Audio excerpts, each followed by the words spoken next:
Hello, my name's Joanne Scott and welcome to this week's blog. So this week's blog, I want to talk to you a little bit about drowning. And this was a state I lived in for many, many years until I managed to sort it and stop drowning. And I'm not talking here about venturing out into water unable to swim. No, I'm talking about drowning in the chaos of life and about the shed load of things that we put on ourselves, that we heap on ourselves, not only to achieve in a week, but in a day. So do you find that you can't go to bed until you've finished off everything that's been on your to-do list for that day? Can you not go to bed until you've put the Hoover on just one more time? Are you fanatical about living in a palace all of the time? And who's really going to see those dishes other than you if you leave them in the drainer to dry overnight? Is all this sounding a bit like you? Well, I can tell you that I've had many a night where I haven't got to bed until the early hours of the morning because I just haven't completed all of my things on my to-do list in that day. And thinking back now, I just think, why? And the why for me back then was because I just had to achieve. I just couldn't fail and I just couldn't let myself down. Thinking now, I was utterly balmy and driving myself into an early grave and for what? So think about, why did it matter? Or why doesn't it matter to you if you're one of these people? Why does it matter that you haven't managed to get the ironing done when you've had visitors all night? And who is going to see those dishes in the dishwasher other than you until the morning, if you leave them? Why do you have to put the Hoover on again for the millionth time that day when you did it in the morning before you went to work and nobody's been in the house all day other than you when you got home? Why does that Hoover have to go on again before you go to bed? And do you know what? Why does it matter that the cushions aren't plump to perfection all of the time? Half the time it doesn't really matter, and half the time the only person it really matters to is ourselves. You know, I was like that, and the only person it really mattered to was me. I just thought that I had to be perfect, or felt that I had to be perfect all of the time.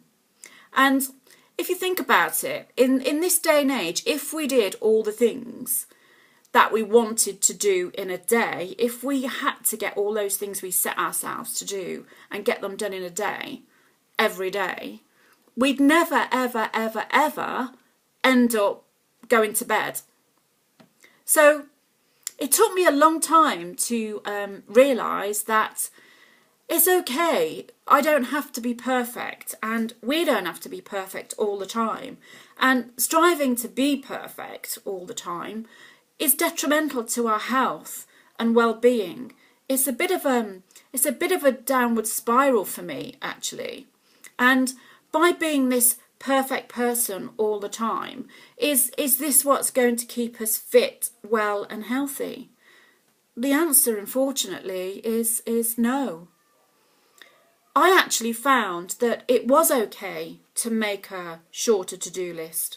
And if I didn't complete everything on that to-do list for the day, as long as it wasn't a matter of life or death, it was okay. It was actually okay to leave them to another time. It didn't matter. It wasn't that important. So to stop yourself drowning in your daily life and to stop yourself creating unnecessary chaos, unnecessary tasks, unnecessary jobs to do in a day, every day, just think about, what is it I really need to do in a day? And if you have a long daily to-do list, then try and prioritise this list. Do you know what? Not everything on that list has to be or can be a matter of life and death. They can't all be a matter of life and death. Just do the things that need doing in that day and leave the others and put it on another list for another day or another time. It's fine. And maybe you can think about delegating some of your tasks. If you need to get these tasks done, delegate your tasks to, or some of your tasks to other people. It's actually okay to ask for help. That's another thing it took me a long time to grasp. But, you know, it can't just be me doing everything all of the time and striving to be perfect. It's not possible. It's okay to ask for help. So just ask. So if you carry on doing everything that you need to do in a day, you're just trying to do the impossible. What's going to happen is you're just not going to get to bed at a reasonable time at night. And as a consequence of that, you're just going to get stressed. You're just going to get agitated.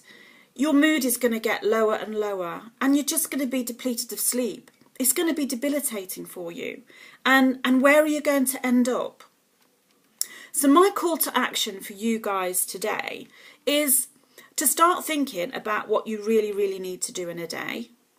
To start making sensible, realistic and more achievable lists. Make more sensible choices. Start by asking for help. It's okay to ask for help, believe me. Drowning in the chaos won't get you anywhere at all. Trust me, I've been there. Thank you for watching.